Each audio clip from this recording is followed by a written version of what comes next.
Hello friends, very good morning. कैसे हैं आप सब? उम्मीद करता हूँ अच्छे होंगे और अपनी तैयारी को कंटिन्यू कर रहे होंगे। तो फ्रेंड्स, आज का जो वीडियो है काफ़ी इंपॉर्टेंट होने वाला है आप सभी के लिए, क्योंकि इस वीडियो में हम बात करेंगे यहाँ पे फाइनेंशियल रूल के क्वेश्चंस, जो कि प्रीवियस अभी हाल फिलहाल में जो एग्ज़ाम कंडक्ट करे गए थे उनके क्वेश्चन पेपर को हमने उठाया है यहाँ पे। तो स्टार्ट करते हैं यह इंपॉर्टेंट सेशन। और यह सेशन जो है काफ़ी इंपॉर्टेंट इसलिए है क्योंकि ये सभी क्वेश्चंस काफ़ी वैल्यूएबल है और आपके एग्जाम्स में जो है तो जरूर आने वाले हैं। तो स्टार्ट करते हैं। सबसे पहला question, what is the full form of CTG?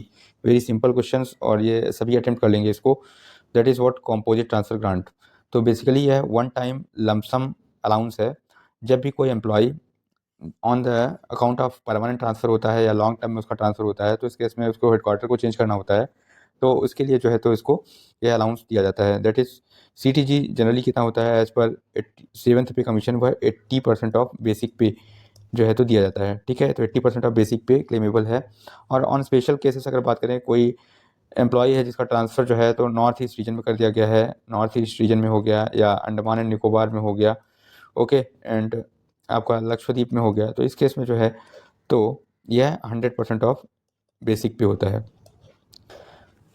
तो ये काफ़ी इंपॉर्टेंट पॉइंट है। दैट इज इन जनरल जो होता है ये 80% ऑफ बेसिक पे, और इन स्पेशल केसेस जो है ये 100% ऑफ बेसिक पे होता है। नेक्स्ट क्वेश्चन है, railway earnings are classified into 2 sources, 3 sources, 4 sources, 5 sources. तो बेसिकली रेलवे अर्निंग्स जो है उसको हमने 3 सोर्सेज में डिवाइड किया हुआ है। ठीक है, one is what earnings that is received from passengers. ठीक है, तो पैसेंजर अर्निंग हो गया। दूसरा है that is what goods earning हो गया। और तीसरा जो अर्निंग है आपका important part, that is sundry earning. So sundry earnings जो है ये काफ़ी इंपॉर्टेंट है। बेसिकली इसे हम मिसलिनियस अर्निंग्स भी बोलते हैं। ठीक है, तो जो मिसलिनियस सोर्सेज से अर्निंग मिलता है उसको हम बोलते हैं सन्ड्री अर्निंग। इसमें बेसिकली आपके जैसे सपोज पीनल चार्जेस हो गए, जितने भी पीनल और रिकवरी चार्जेस होते हैं, तो सन्ड्री अर्निंग्स में जैसे पीनल एंड रिकवरी चार्जेस। ठीक है, सपोज जैसे आप कोई वैगन का रेक है उस पर ओवरलोडिंग हो गया, उस केस में जो है तो हमने पार्टी पर जो भी चार्ज लगा दिया ओवरलोडिंग का, या डैमेज और लॉस का जो चार्ज लगा दिया, या डिमोरेज एंड ओवरफेज चार्जेस हो गए, तो ये सब पीनल चार्जेस हो गए। और ये सब कहाँ जाते हैं? आपके सन्डे अर्निंग्स में जाते हैं। इसके अलावा जैसे हमने स्क्रैप का सेल किया, तो सेल ऑफ स्क्रैप या कंडेमनेशन किया, तो इस केस में सपोज वैगन या लोकोमोटिव का कोच का कंडेमनेशन होता है, तो इस केस में जो उसका रेवेन्यू होता है, रिसीट होता है, वो कहाँ जाएगा? आपका सन्डे अर्निंग का पार्ट होगा। इसके अलावा रेंट हो गया, लाइसेंस हो गया, लीज इनकम हो गया, तो ये सब भी जो है तो आपका सन्डे अर्निंग का पार्ट होता है। Rent, lease, licence.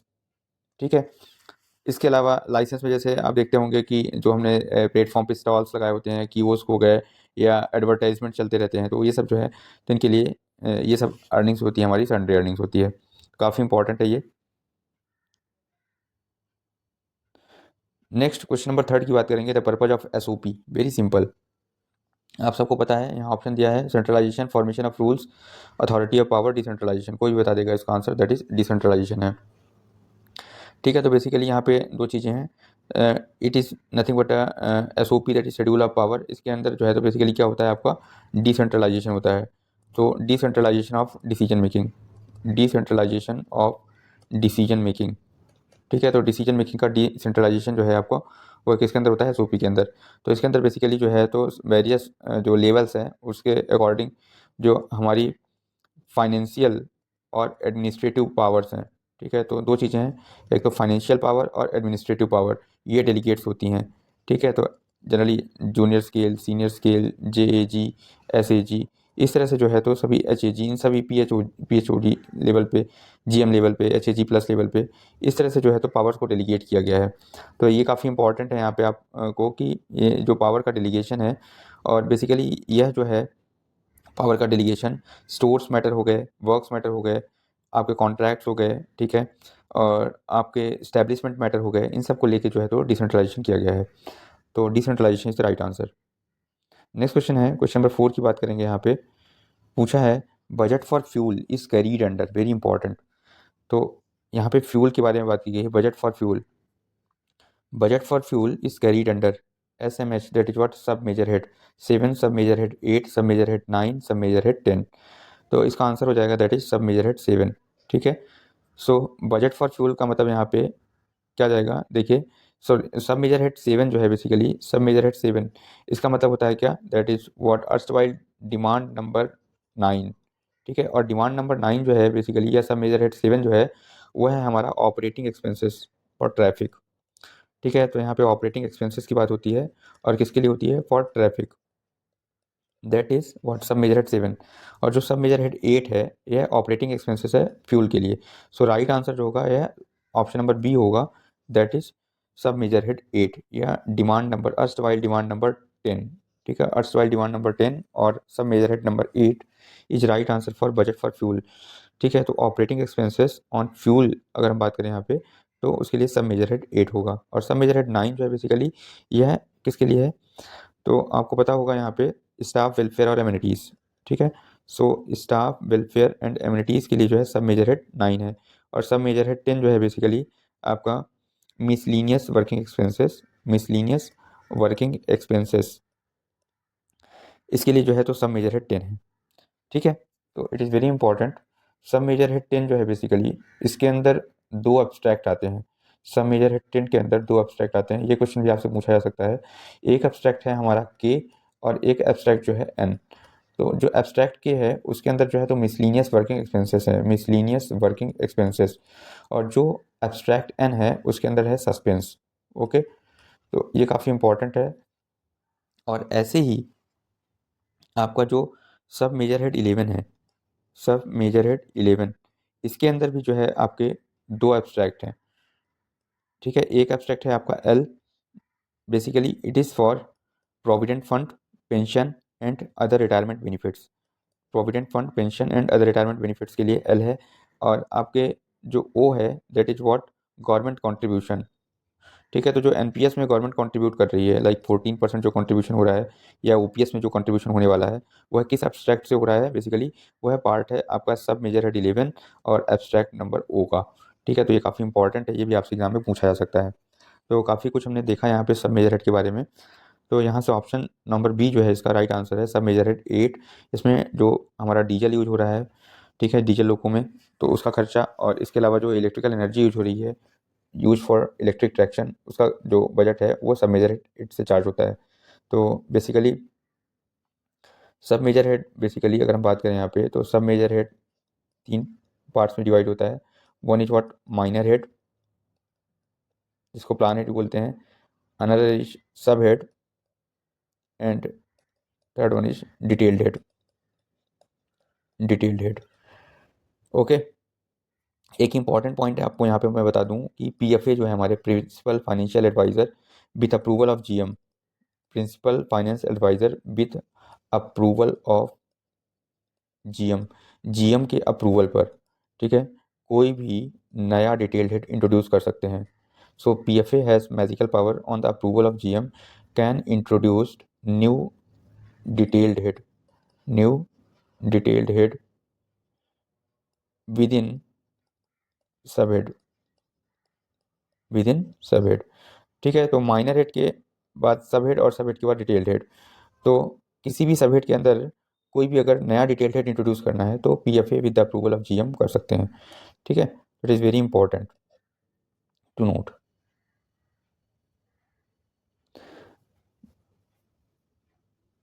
Next one is plan head 31 is use to book expenditure on, very important, कि पूछा जा रहा है यहाँ पे कि प्लान हेड 31 के अंदर जो है आपका new lines, track renewals, bridges और doubling. It is very important to note down the plan head. ये भी क्वेश्चन जो है तो आपके एग्जाम में पूछा जाएगा, यहाँ से एक क्वेश्चन आपको मिलेगा कि प्लान हेड से। तो plan head 31 basically that is for track renewals. Okay, new lines आपको याद होगा, दैट इज 11, ये पैरेलल लाइंस हैं, आपको याद रखना है 11। न्यू लाइंस, लाइंस कैसे चलेंगी? Parallel, that is what 11। ठीक है, ट्रैक रिन्यूअल्स दैट इज 31। इसके अलावा ब्रिजेस आ गया, तो ब्रिजेस वर्क्स हो गए हमारे, या आपके टनल वर्क्स हो गए, अप्रोचेस हो गए, दैट इज द प्लानेट 32। ठीक है, track renewals that is what 31। And doubling, doubling basically किसमें होता है? 15 में। ठीक है, 15, तो काफ़ी इंपॉर्टेंट है। 16 भी आपको पता होना चाहिए, 16 that is what for traffic facilities, traffic facilities that is 16। ठीक है, और इसके अलावा 14 को भी आप याद रखो, that is for gauge conversion, that is narrow gauge से अगर हम ब्रॉड गेज में जा रहे हैं तो यहाँ पे, तो इस केस में जो है तो plan head 15। So it is very important to by heart all plan head. तो इसको भी आप याद रखिए यहाँ पे। तो option number B is the right answer. Next question पे आते हैं। क्वेश्चन नंबर 6 यहाँ पूछा जा रहा है आपसे, RCM stands for, it is very important. ठीक है, RCM का मतलब क्या है यहाँ पे? RCM is nothing but that is reverse charge mechanism. So option number D is the right answer, reverse charge mechanism. इसके अंदर बेसिकली जो है तो आपकी जो GST लाइबिलिटी है, ठीक है, बेसिकली इसमें क्या है, that is shifting of GST liabilities. ठीक है, तो इसमें GST लाइबिलिटीज़ शिफ्ट फ्रॉम कहाँ से? Supplier to railways, from supplier to railways. Okay, supplier issue invoice without GST and railways pays GST in cash and claim ITC। ठीक है, तो basically जो RCM के अंदर अगर हम बात करें रिवर्स चार्ज मैकेनिज्म में, that is non payment of GST under RCM। ठीक है, it is one sentence meaning. So option number D is the right answer. Next है source code of RRSK and safety fund are. Basically source code भी काफ़ी important है और यहाँ से भी क्वेश्चन आपके एग्जाम में पूछा जाएगा। तो बेसिकली RRSK दैट इज राष्ट्रीय रेल संरक्षा कोष, इसका जो सोर्स कोड है दैट इज 29। ठीक है, तो 29 आपको याद रखना है यहाँ पे। तो 29 कौन सा ऑप्शन है? 29 ये option number A is right answer. ठीक है, और इसके अलावा जो है तो कुछ सोर्स कोड जैसे कैपिटल हो गया, it is very important. Capital that is 20, एक कैपिटल 20 है और एक कैपिटल फंड है। तो याद रखिए कैपिटल और कैपिटल फंड में कंफ्यूज नहीं होना है। कैपिटल का 20 है और कैपिटल फंड का 25 है। ठीक है, ऐसे ही आपका जो DRF है आपको पता होना चाहिए, DRF का 21 है। ठीक है, ठीक है, और आपके जो डेवलपमेंट फंड हैं, डेवलपमेंट फंड 4 टाइप के हैं। ठीक है, तो DF 1 2 3 4। तो 1 का जो है दैट इज़ व्हाट आपका 23 है, 2 का है 33, DF 3 का है दैट इज 43 और DF 4 जो है दैट इज 53। ठीक है, तो बेसिकली जो है तो पैसेंजर एमिनिटीज़ हो गया, ठीक है, आपका लेबर वेलफेयर हो गया, अनरिम्यूनरेटिव वर्क्स हो गया और सेफ्टी हो गया। तो यहाँ पे जो है ये चारों फंड्स जो हैं तो DF 1 2 3 4, तो ये इनके सोर्स कोड हो गए। इसके अलावा जो है तो और इम्पॉर्टेंट जो 2 सोर्स कोड हैं that is what RSF, railway safety fund और special railway safety fund. It is very important. जो सेफ्टी फंड है हमारे, रेलवे सेफ्टी फंड की बात करें तो दैट इज़ 26 और स्पेशल रेलवे सेफ्टी फंड की बात करें तो दैट इज़ 27। ठीक है, तो 25 के बाद जो है 26 और 27 में बेसिकली क्या है, सेफ्टी फंड है। ठीक है, तो ये भी काफ़ी इंपॉर्टेंट है। और कोविड टाइम पे एक जो है तो कैपिटल क्रिएट किया गया था, कैपिटल कोविड के नाम से। तो कैपिटल कोविड के लिए जो बनाया गया था दैट इज व्हाट 30। ठीक है, सोर्स कोड इसके लिए 30 है। और निर्भया के लिए जो है कैपिटल निर्भया, कैपिटल निर्भया के लिए जो सोर्स कोड है दैट इज 28। आपको ये याद रखना है, कैपिटल निर्भया के लिए सोर्स कोड 28 है, कैपिटल कोविड के लिए सोर्स कोड 30 है। ठीक है, और इसके अलावा एक और इम्पॉर्टेंट पॉइंट आपको बता दूं कि जो EBR है हमारे एक्स्ट्रा बजटरी रिसोर्सेज। ठीक है, तो EBR के लिए जो अगर EBR कहाँ से आ रहा है, पब्लिक प्राइवेट पार्टनरशिप, तो इसके लिए 82 है। ठीक है, आपका अगर कोई इंस्टीट्यूशनल फाइनेंसिंग हो रहा है यहाँ पे तो यहाँ पे 83 हो गया। ठीक है, अगर IRFC के लिए है that is finance corporation, Indian railway finance corporation, तो 84 है। और extra budgetary resources special case है अगर कोई, तो इस केस में 85 है। तो ये 4 एक्स्ट्रा बजटरी रिसोर्सेज के केस हो गए आपके, और इनके सोर्स कोड जो है तो यहाँ से हम देख सकते हैं 82 से 85 तक। ठीक है, तो ये भी काफ़ी इंपॉर्टेंट है। इसमें जो है तो आपको PPP that is what public private partnership, इसको आपको याद रखना है। 82 काफ़ी इंपॉर्टेंट है, एग्जाम में पूछा जा सकता है आपसे। नेक्स्ट क्वेश्चन पे आते हैं। Wharfage charges are levied for delay in removal of goods, excess weight, damage to goods और रॉन्ग बुकिंग। तो बेसिकली वर्फेज चार्जेस होते हैं दैट इज गुड्स और कंसाइनमेंट, जो कि रेलवे प्रीमाइसेस में रखा रहता है काफ़ी टाइम से, जो भी कि आपका फ्री टाइम अलाउड है उससे, अगर एक्सेस टाइम है उसके बाद भी रखा हुआ है तो उस केस में जो रेलवेज है आपसे चार्ज करता है। So delay in removal of goods is right answer. It is very simple question और ये सभी को पता होगा basically. So option number A is the right answer, इसमें कुछ ज़्यादा खास बताने की जरूरत नहीं है। और एक और चार्ज लगाती है रेलवे यहाँ पे, डिमोरियज चार्ज, तो मे भी हो सकता है आगे आने वाले क्वेश्चन जो है तो इसमें पूछा है। तो अगर कोई सपोज वैगन है जिसको, जो कि लोडेड या अनलोडेड कंडीशन में है, लेकिन और उसको जो फ्री टाइम दिया गया था पार्टी को, उस पर उसको रिलीज़ नहीं कर पाया गया किया गया, तो इस केस में जो भी डिटेंशन होगा उस डिटेंशन, डिमोरियज इक्वल टू डिटेंशन। ठीक है, सो डिमोरियज और डिटेंशन, अगर डिटेंशन हुआ यहाँ पे तो यहाँ पे आपका डिमरेज चार्जेस लग जाता है। So detention of wagons beyond free time, okay, that is demurrage. So option number A is the right answer for wharfage, that is delay in removal of goods. Next question है proprietary article certificate is very important, is required when purchase value is high, purchase is imported, so item is available from single source. तो वो simple सा बच्चा question है, that is for proprietary article certificate. ठीक है, for यहाँ पे अगर कोई सिंगल पार्टी है, ठीक है, तो इस केस में जो है तो पीएसी साइन करना होता है इसके लिए। नेक्स्ट क्वेश्चन है reappropriation is permissible, it is very important. Reappropriation, और आपके एग्जाम में फिर से पूछा जाने वाला है यहाँ से question, between vote and charge expenditure from one grant to another, from one subhead to another, none of the above. तो इट इज़ वेरी इंपॉर्टेंट, आपको पता होगा reappropriation is also called redistribution. Present context में ये term जो है redistribution, यह ज़्यादा सुइटेबल है as compare to reappropriation. So basically अगर हमने किसी डिटेल हेड के अंदर, सपोज यहाँ पे दो डिटेल हेड हैं, एक डिटेल हेड कुछ है और डिटेल हेड 1 और डिटेल हेड 2, इस डिटेल हेड 1 में हमने एक्सेस खर्चा कर दिया है और इस डिटेल हेड 2 में कुछ अमाउंट जो है हमारा बचा हुआ है, ठीक है, यहाँ पे सेविंग है, ठीक है। तो बेसिकली हम जो है तो इस फंड को, जो सेविंग है, इसको हम डाइवर्ट कर सकते हैं यहाँ पे, ठीक है, to meet this excess expenses, ठीक है। तो this is called a redistribution. So meeting excess expenditure under one detail head by utilising savings under another detail head, ठीक है। लेकिन ये आपको याद रखना है कि जो दोनों हेड हैं that must be fall with same grant, it is very important, ठीक है। तो इस केस में वन सबहेड टू अनदर सबहेड के केस में जो है तो ये रीअप्रोप्रिएशन परमिसिबल है, और इसके लिए जो है तो रिले बोर्ड है full powers, very important. So option number C is the right answer. One grant to another grant नहीं होता, ठीक है, विद इन सेम ग्रांट होता है, एंड वोटेड और चार्ज एक्सपेंडिचर के बीच में भी नहीं होता, ठीक है। वोटेड चार्ज एक्सपेंडिचर आपको पता होगा, चार्ज एक्सपेंडिचर लाइक जिसके लिए जो है यहाँ पे पार्लियामेंट का कोई अप्रूवल नहीं लगता है, यहाँ पे पार्लियामेंट का अप्रूवल लगता है, ठीक है। यहाँ पे वोटिंग होगी, ठीक है, चार्ज एक्सपेंडिचर में वोटिंग नहीं होती। ओके, नेक्स्ट क्वेश्चन है workshop outturn refers to, it is very important. Workshop outturns, तो वर्कशॉप आउटटर्न्स होता है बेसिकली क्या होता है, that is what workshop has actually produced, कि वर्कशॉप ने कितना प्रोड्यूस किया, उसकी जो प्रोडक्टिविटी है, ठीक है। आउटटर्न दैट मीन्स व्हाट प्रोडक्टिविटी, और उसकी एफिशिएंसी का कैलकुलेशन, ठीक है।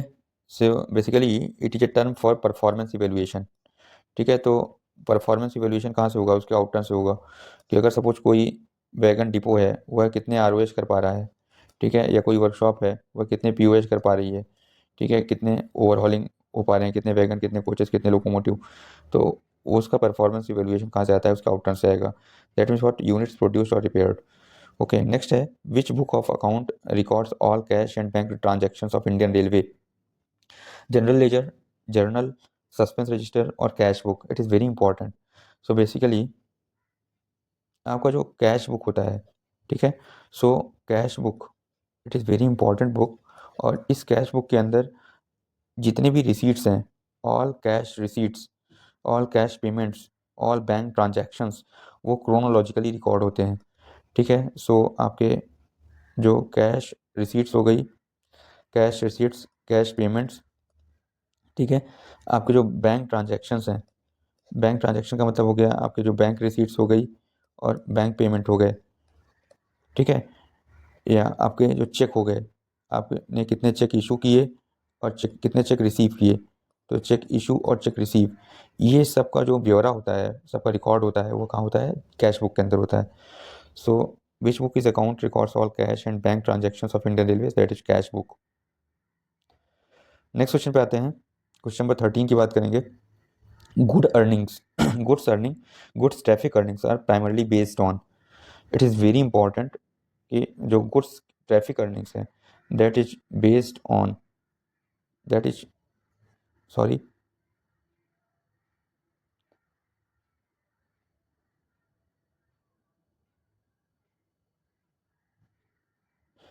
जो गुड्स की ट्रैफिक अर्निंग है that is based on number of wagons, weight and distance, commodity type only और रूट लेंथ। सो आपको बताते चले यहाँ पे कि goods traffic earning are primarily based on weight and distance, weight and distance. तो weight का मतलब होता है कि कितना टनेज है उसमें, ठीक है, और डिस्टेंस का मतलब हो गया कितने किलोमीटर, ठीक है। तो इसके अंदर जो है T K M that is number of wagons, weight and distance, option B is the right answer.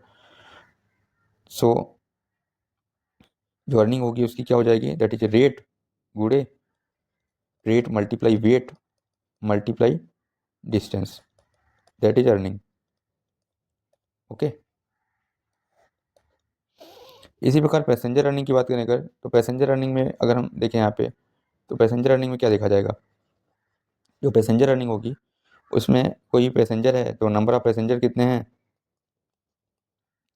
एक तो पैसेंजर, नंबर ऑफ पैसेंजर कितने हैं, और किस क्लास में वो ट्रैवल कर रहे हैं तो क्लास ऑफ ट्रैवल हो जाएगा, और इसके अलावा और क्या हो जाएगा, वह कितना डिस्टेंस ट्रैवल कर रहे हैं, कितना डिस्टेंस ट्रैवल कर रहे हैं, तो उसके अकॉर्डिंग जो है तो उनकी अर्निंग का कैलकुलेशन हो जाएगा। Number of passenger, class of travel और distance travel, whether is travelling in first AC, second AC, third AC, sleeper, GS, और कितना डिस्टेंस है और कितने पैसेंजर हैं, तो उसके अकॉर्डिंग आपकी पैसेंजर अर्निंग्स हो जाएगी। नेक्स्ट क्वेश्चन पे आते हैं, question number 14, very important, that is what primary unit. So पूछा जा रहा है प्राइमरी यूनिट रेफर टू, तो आपको पता है primary unit is nothing but that is classification of expenditure या ऑब्जेक्ट ऑफ एक्सपेंडिचर, ठीक है। ऑब्जेक्ट ऑफ एक्सपेंडिचर जो होता है वह किसकी तरह बताया जाता है, that is what part of primary unit, it is basically a main accounting unit, ठीक है, that tells about object of expenditure. So option D is the right answer. Next question पे आते हैं, क्वेश्चन नंबर 15 की बात करेंगे। पूछा जा रहा है stock verification is conducted by, very important, stock verification किसकी तरह कंडक्ट किया जाता है, that is account stock verifier की रिस्पॉन्सिबिलिटी होती है, ठीक है। सो अकाउंट डिपार्टमेंट इसका राइट आंसर हो जाएगा। बेसिकली आपका एक तो वेरिफिकेशन जो होता है वह कोई भी जो आपका संबंधित डिपो ऑफिसर होगा उसके द्वारा कराया जाता है, तो वह जो है तो अपने चेक के लिए करवाता है एक तो, और दूसरा वेरिफिकेशन होता है जो कि दूसरे कराते हैं, जैसे अदर, एक तो ये तो हो गया इंट्रा डिपार्टमेंट, ठीक है, और एक वेरिफिकेशन होता है inter department, that is done by account department के द्वारा किया जाता है, ठीक है। तो बेसिकली अकाउंट डिपार्टमेंट जो होता है इसमें वह क्या चेक करता है, बेसिकली वह चेक करता है कि उसका जो फिजिकल स्टॉक है और बुक बैलेंस में जो है वह सब बराबर है कि नहीं है, ठीक है, या कोई स्टॉक का कोई शॉर्टेज या एक्सेस तो नहीं है, ठीक है, कोई फ्रॉड या कोई लॉस तो नहीं किया जा रहा है अंदर ही अंदर, ठीक है। बेसिकली एक तरह से स्टॉक वेरिफिकेशन का मेन पर्पज होता है inventory control, it is very important, inventory control, या आपने पूरा फंड जो है ब्लॉक करके तो नहीं रखा है, ठीक है, जो भी आपने सामान मंगाया है उसका प्रॉपर यूटिलाइजेशन हो रहा है कि नहीं हो रहा है। सो यहाँ पे account department is right answer. Question number 16 है, इसके लिए जो है तो कुछ फ्रिक्वेंसीज दी हुई है, लाइक ऑर्डनरी स्टोर्स है तो 1 इन 2 ईयर्स होगा, कंज्यूमेबल्स है तो लाइक ऑयल ग्रीस पेंट वगैरह हो गया तो हर साल होगा इसका वेरिफिकेशन, नॉन कंज्यूमर्स या डेड स्टॉक है तो आपका एक 3 साल में एक बार होगा, तो ये थोड़े फ्रिक्वेंसीज हैं, इनको आप बाय हार्ट कर लीजिएगा, एक बार देख लीजिएगा मोटा मोटा। नेक्स्ट रहता है railway budget was merge with general budget from which financial year, तो ये क्वेश्चन तो हर बार पूछा जाता है और अब तक तो याद हो गया होगा सबको, 2017-18 इज अ क्रिटिकल ईयर, ठीक है। और नीति आयोग का रिकमेंडेशन था, basically NITI Aayog that is led by what Vivek Devaraya committee, ठीक है, तो विवेक देवराय कमेटी के रिकमेंडेशन पर जो है तो इसे 2017-18 में मर्ज कर दिया गया, ठीक है। काफ़ी इंपॉर्टेंट है।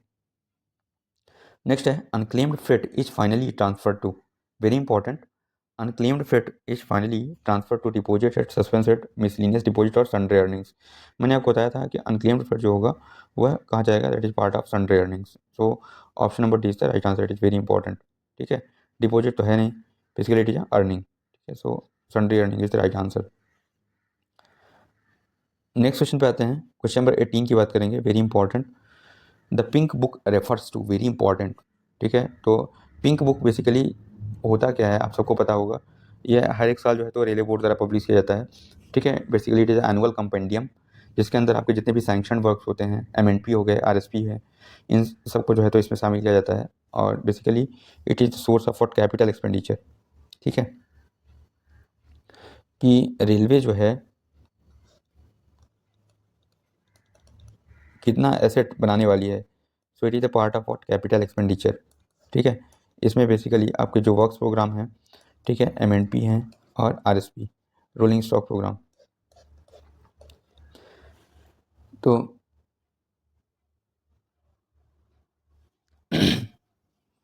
तो जितने भी आपके नए वर्क्स हैं या जो वर्क्स प्रोग्रेस में हैं और आपने उन पर कितना एक्सपेंडिचर कर दिया है अप टू लास्ट ईयर, और अभी करंट ईयर में कितना एक्सपेंडिचर करने वाले हैं, और उसकी जो फंडिंग है वो कहाँ से होगी, ये सब जो ब्यौरा है वो पिंक बुक में होता है।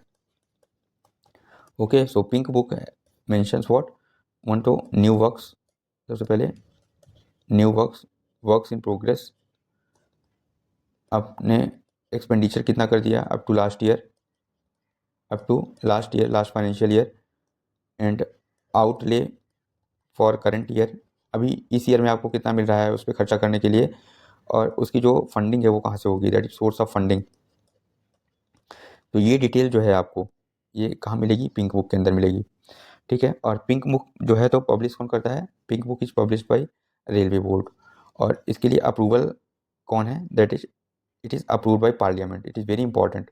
ठीक है, तो इसका अप्रूवल जो होता है वह कहाँ से मिलता है, पार्लियामेंट से। ठीक है, तो पार्लियामेंट जो है इसके लिए अप्रूवल देती है, इट इज़ वेरी इंपॉर्टेंट। ठीक है, सो जितना भी हमारा बजटरी कंट्रोल है, ठीक है, it is basically a parliamentary control over capital. So pink book basically यहाँ पे क्या बता रहा है, पार्लियामेंट्री कंट्रोल,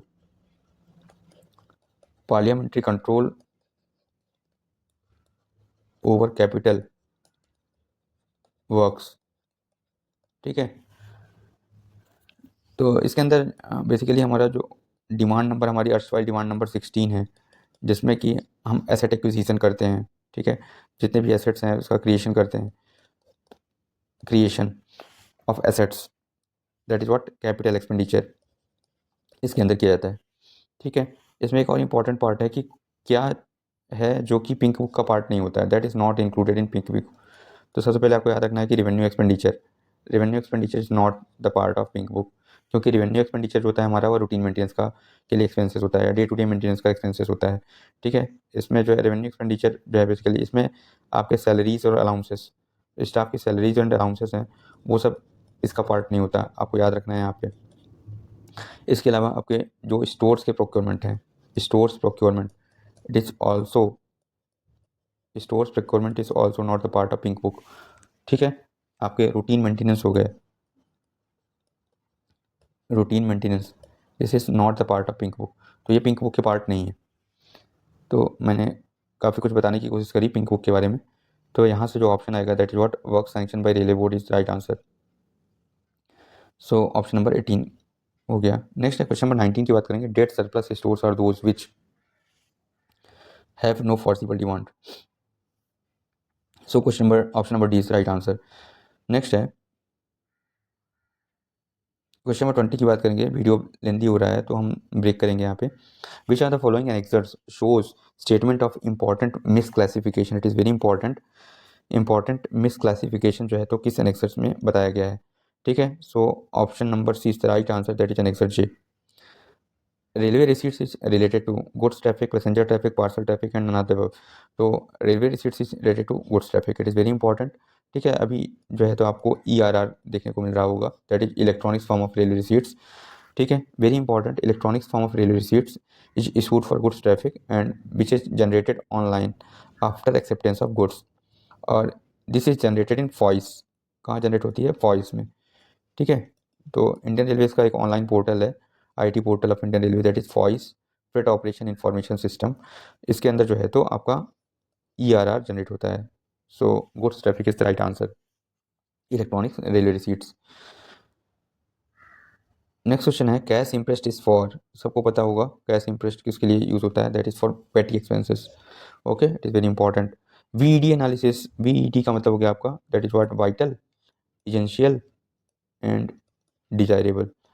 तो vital, essential, desirable, this is what a form of inventory control और टूल्स ऑफ इन्वेंट्री कंट्रोल।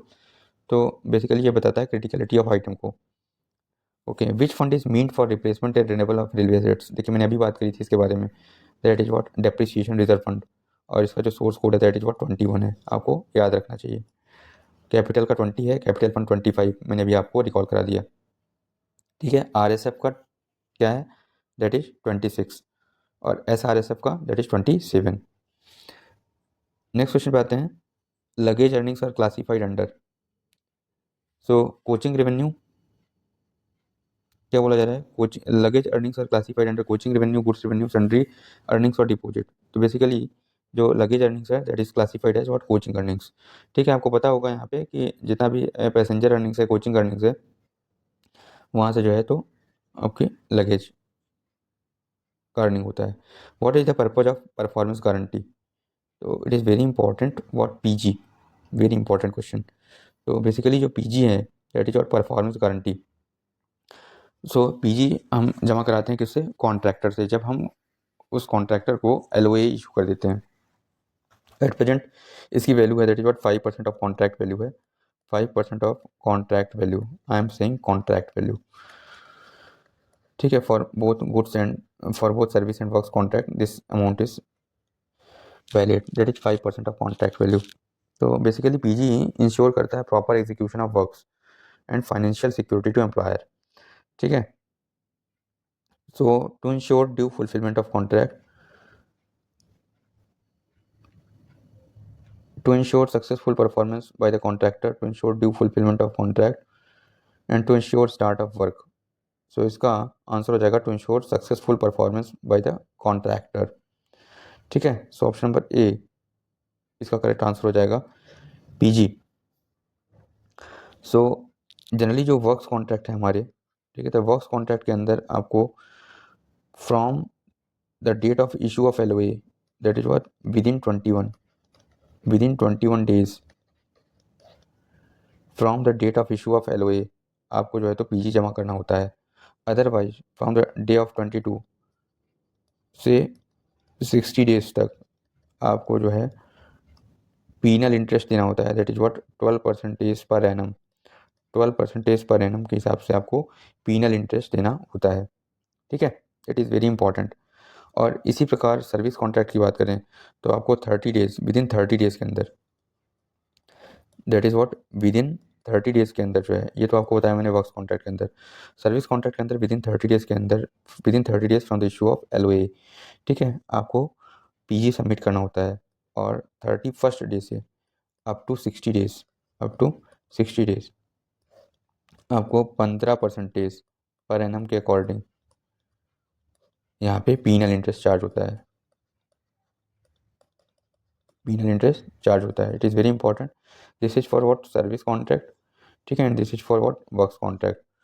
तो अगर आप PG देने में असफल हो गए सपोज, ठीक है, तो इस केस में क्या होगा, और PG किस फॉर्म में दी जाती है, तो PG बेसिकली जो सबमिट की जाती है वह इट में बी अ कैश हो सकता है, आपका बैंक गारंटी हो सकता है, ठीक है, फिक्स्ड डिपॉजिट रिसीट्स हो सकता है FDR, पे ऑर्डर हो सकता है, या डिमांड ड्राफ्ट हो सकता है, ठीक है, कोई गवर्नमेंट की सिक्योरिटीज़ हो सकती है, गवर्नमेंट सिक्योरिटीज़ हो सकती है, या NSCs हो सकती हैं, ठीक है, नेशनल सेविंग सर्टिफिकेट्स।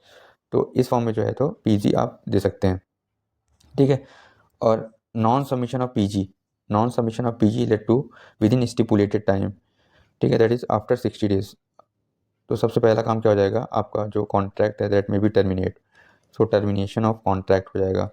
सबसे इंपॉर्टेंट चीज़ पूछता है एग्जाम में आपसे कि अगर कॉन्ट्रैक्टर जो है PG सबमिट करने में असफल हो गया, फेल हो गया, तो इस केस में क्या होगा, तो सबसे पहला काम क्या हो जाएगा, टर्मिनेशन ऑफ कॉन्ट्रैक्ट। और दूसरा क्या हो जाएगा, four feature of EMD that is earnest money deposit. ठीक है, जो भी उसने EMD जमा की है वो फोरफिट हो जाएगी, या और कोई भी जो ड्यूज़ हैं जो कि उसको पेबल करने हैं। ठीक है, और एक और इम्पॉर्टेंट पॉइंट है कि जो फेल्ड कॉन्ट्रैक्टर है that shall be debarred from participating in retender for that work, तो उस केस में जो है वह पार्टिसिपेट नहीं कर पाएगा। और PG रिलीज करने का तरीका क्या है, बेसिकली आपका जो फिजिकल कंप्लीशन हो जाएगा काम का, और उसके लिए जैसे ही काम का कंप्लीशन हो गया तो उसके बाद इसमें completion certificate will be issued, by what competent authority. Competent authority के द्वारा कंप्लीशन सर्टिफिकेट इशू किया जाएगा, उसके बेस पर आपका पीजी जो है रिलीज़ कर दिया जाएगा। ठीक है, तो it is very important, that is option number ए। तो वीडियो को यहीं पे एंड करते हैं, और नेक्स्ट वीडियो जो है तो आपको लिए जल्दी लाऊंगा मैं। इसके आगे के कुछ क्वेश्चंस जो है काफ़ी इंपॉर्टेंट हैं, उनको भी हम डिस्कस करेंगे अपने सब्सिक्वेंट वीडियो में। तब तक वीडियो में लास्ट तक बने रहिएगा। चैनल पर नया है तो चैनल को सब्सक्राइब करिएगा, वीडियो अगर अच्छा लगे तो अपने फ्रेंड्स एंड कलीग के साथ शेयर करें, और हमारे चैनल को ज्वाइन करें। और आपको ऐसा लगता है कि और मोटिवेशन के लिए तो वीडियो को ज़्यादा से ज़्यादा शेयर करें। Thanks for watching this video. Have a nice day friends.